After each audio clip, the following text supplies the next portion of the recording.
What if everything you were taught about the Cold War is only half true? What if the real war was never about communism versus capitalism at all? What if two men, whose names you have probably never heard, quietly decided the fate of the entire 20th century before a single tank ever crossed a border in Europe? For decades, we have been told a simple story. Stalin wanted to spread communism. The West wanted to stop him. Two ideologies collided, and the world was split in half. It is a clean story. It is a comfortable story. And according to a growing number of historians, it is dangerously incomplete. Because behind the tanks, behind the missiles, behind the speeches about freedom and tyranny, there was another war, a quieter one, fought not with soldiers, but with numbers, not with generals, but with economists, a war over gold, currency, and the very structure of the global economy. By the end of this documentary, you will understand why the Cold War may have started not in 1947, but years earlier, in a hotel conference room where nobody was shooting at anybody. This is the truth you were never taught. What if the map of post-war Europe was drawn less by tanks and more by ledgers? What if the true first shots of the Cold War were fired, not with rifles, but with signatures on a financial treaty most people have never even heard of? Keep watching, because once you see this hidden thread, you will never look at 20th century history the same way again. To understand how an economic war could quietly cause a global political war, we have to go back before World War II even began. We have to go back to the Great Depression. In 1929, the global economy collapsed. Banks failed. Millions lost their jobs overnight. But the deeper problem was structural. The world's financial system was tied to the gold standard, a system where currencies were only worth as much gold as a country physically held in its vaults. When the Depression hit, countries panicked. One by one, nations abandoned the gold standard, devalued their currencies, and raised trade barriers to protect their own economies. This created a chain reaction. Global trade collapsed. Nations turned inward. Economic desperation spread across Europe and Asia.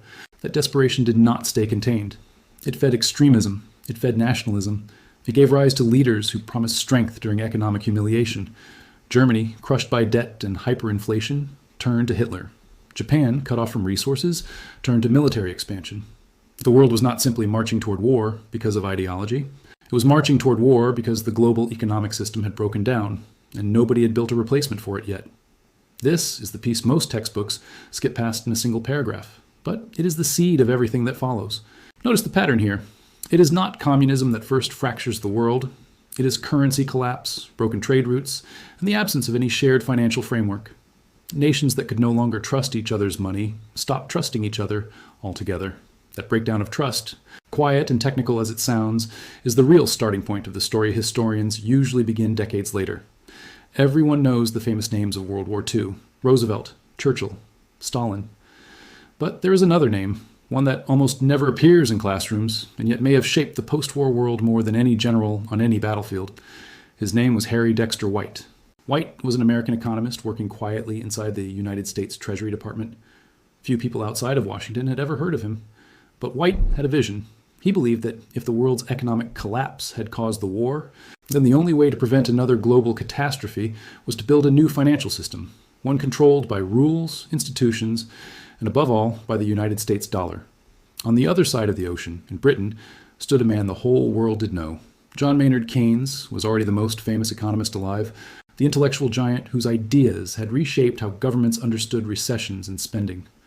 Keynes had his own vision for the post-war economy, one that would preserve Britain's global influence and avoid handing total financial control to any single nation. What most people do not realize is that these two men were about to fight a quiet, technical, deeply consequential battle. A battle that would decide who truly controlled the post-war world. And the outcome of that battle would set the stage for everything that came after, including the Cold War itself. In July 1944, while the war in Europe was still raging, representatives from 44 Allied nations gathered at a resort hotel in Bretton Woods, New Hampshire. Officially, they were there to plan the post-war economy. In reality, they were there to decide who would hold the keys to global finance once the fighting stopped. Harry Dexter White walked into that conference with a plan already largely written. Keynes fought hard for his own alternative, a system that would have distributed power more evenly. But the United States, emerging from the war as the only major power with its industry intact and its gold reserves overflowing, held the leverage, and White used it. The result was a system built almost entirely around White's vision. Two new institutions were created, the International Monetary Fund and the World Bank. And at the center of it all, the United States dollar was pegged to gold, while every other currency in the system was pegged to the dollar. This was not a minor technical arrangement. This was the birth of a financial empire. America did not simply win the war militarily, it won the peace economically. Every nation that wanted to trade, rebuild, or borrow now had to do so through a system built around the dollar. Whoever controlled that system controlled the flow of global capital itself. Think about what this actually meant in practice. A country in Latin America needing a reconstruction loan, a government in Asia trying to stabilize its currency, a European economy desperate to rebuild its factories. All of them now moved through institutions headquartered in Washington, operating in dollars, following rules largely written by one man's treasury plan. This was influence without a single soldier deployed, and it would prove far more durable than any occupation force. But here is where the story takes an unexpected turn. The very architect of this new financial order, Harry Dexter White, the man who built the framework of the post-war economy, would later be accused of something extraordinary. He was accused of being a Soviet spy. The accusations first surfaced publicly in the late 1940s, during the early years of anti-communist investigations in Washington. Witnesses claimed White had passed sensitive information to Soviet intelligence contacts for years while working inside the Treasury. For decades, this remained a matter of political accusation without solid proof. Then came the declassification of the Venona Papers, a collection of intercepted Soviet communications decoded by American intelligence. Within them were references many historians believe point directly to White, using code names tied to Treasury officials matching his position and access. Yet the debate is far from settled. Defenders argue White may have shared information believing it served post-war cooperation rather than betrayal, at a time when the Soviet Union was still an American ally against Hitler. Critics argue intent does not erase the fact that classified material reached Moscow. The evidence is real. The interpretation is contested, and that tension between fact and motive is exactly the kind of complexity that a simple textbook story cannot hold. So, if the man who designed the post-war financial system may have had divided loyalties, what does that tell us about the true origins of the Cold War? Here's the argument this documentary makes. The Cold War is usually taught as a story of ideology, communism against capitalism, freedom against tyranny. But underneath that ideological surface was something far more concrete: economic dominance. The International Monetary Fund, the World Bank, the dollar system. Together, these were not neutral tools of global cooperation. They were instruments that locked the post-war world into dependence on the United States. Every country that needed reconstruction loans, every nation that wanted access to international trade, now had to operate within a system Washington effectively controlled. The Soviet Union saw this clearly. Stalin's government initially participated in early Bretton Woods discussions, but ultimately refused to ratify the agreements. Moscow understood that joining the system meant accepting long-term financial dependence on its wartime ally turned rival. This is the first major payoff of the story. The Cold War did not begin purely as a clash of ideas. It began, at least in part, as a reaction to an economic architecture that one side had designed and the other refused to live inside. Once you see the economic thread, the rest of early Cold War history begins to read differently. Each major event becomes a link in a chain, an event followed by an economic consequence, followed by a political consequence. Consider Lend-Lease. During the war, the United States had supplied the Soviet Union with enormous quantities of equipment and materials. Almost immediately after Japan's surrender, President Truman abruptly ended Lend-Lease shipments. Economically, this stripped the Soviets of critical reconstruction support. Politically, Moscow interpreted it as a hostile signal. Consider the Marshall Plan.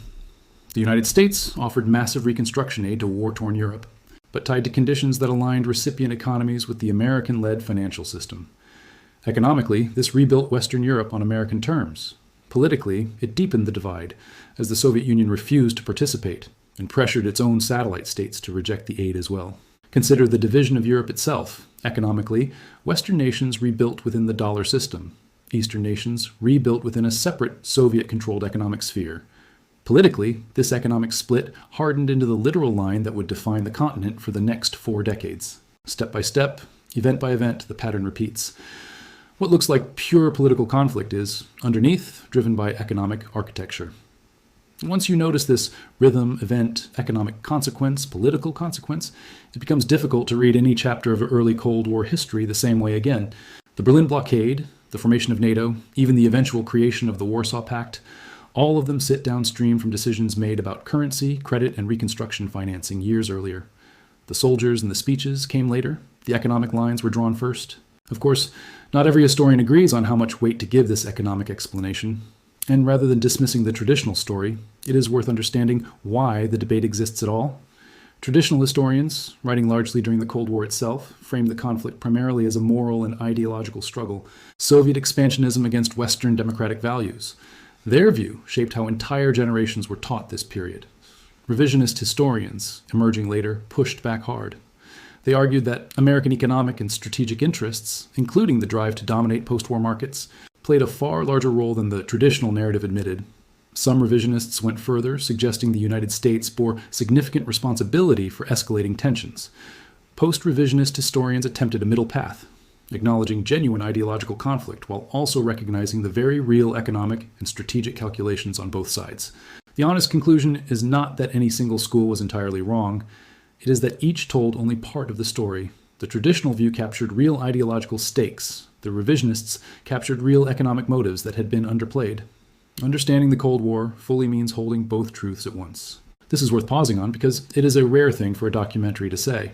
Most retellings of history want a clean villain and a clean hero, but the archives simply do not support that kind of simplicity. Soviet leaders genuinely believed in their ideology. American planners genuinely feared communist expansion. And at the very same time, both sides were making calculated decisions about currency, trade routes, and access to resources. Ideology and economics were never separate forces. They moved together, each reinforcing the other. There is another chapter of this story that is almost always told incompletely: the atomic bomb. Most accounts focus entirely on Japan, on the decision to end the Pacific War and save American lives. That explanation is real, but it is not complete. Behind closed doors, American officials, including figures at the Bretton Woods table, understood the bomb carried a second message, one aimed not at Tokyo, but at Moscow. Detonating the world's most destructive weapon was also a demonstration. It told the Soviet Union, in the clearest possible terms, that the balance of global power had shifted permanently toward Washington. Stalin understood the message immediately. Soviet intelligence had already been tracking the Manhattan Project for years, partly through the very espionage networks connected to figures like White. Within months of Hiroshima, Stalin accelerated the Soviet Union's own nuclear program to a wartime pace. What followed was not simply a race for weapons. It was a race for leverage in exactly the same financial and geopolitical order established at Bretton Woods. The bomb did not start the Cold War, but it dramatically raised the stakes of the economic rivalry already underway. Consider the timing carefully. Within a single decade, the world had watched the birth of the dollar-centered financial system, followed almost immediately by the birth of the atomic age. Two forms of overwhelming power, one monetary and one military, both concentrated in the hands of a single nation. It is little wonder that Moscow viewed both developments as two halves of the same threat, rather than as separate historical accidents. To understand how this rivalry became official American policy, we need to introduce one more overlooked figure, George Kennan. In 1946, Kennan, a diplomat stationed in Moscow, sent a lengthy analysis back to Washington, later known as the Long Telegram. In it, he argued that Soviet behavior stemmed from a mix of historical insecurity and ideological rigidity, and that the United States should respond not with war, but with patient, firm containment of Soviet influence wherever it tried to expand. Kennan's original idea was primarily political and diplomatic, resisting Soviet influence through careful, targeted pressure rather than military confrontation. But once this idea reached policymakers in Washington, it was transformed. Containment, as originally conceived, became something far broader and more militarized. It justified permanent American military bases across the globe, enormous defense budgets, and interventions far beyond what Kennan himself ever intended. Kennan later expressed regret at how his own idea had been stretched and reshaped. What began as a measured diplomatic strategy became the intellectual foundation for decades of military expansion, another example of expectation colliding with reality, revealing a hidden truth about how policy actually gets made. The lesson here extends far beyond one diplomat's frustration. It shows how a single carefully reasoned idea, once it enters the machinery of government, can be reshaped by budgets, careers, and institutions until it barely resembles its original intent. This brings us to perhaps the most uncomfortable question in the entire story. If the Cold War was driven as much by economics and institutional power as by ideology, who actually benefited from decades of global tension? The defense industry expanded at a pace never before seen in peacetime, fueled by continuous government contracts justified by the Soviet threat. Entire regions of the American economy became structurally dependent on sustained military spending. President Eisenhower himself, in his final address in 1961, warned the nation about what he called the military-industrial complex, a network of defense contractors, military leadership, and political interests whose influence over policy had grown dangerously large.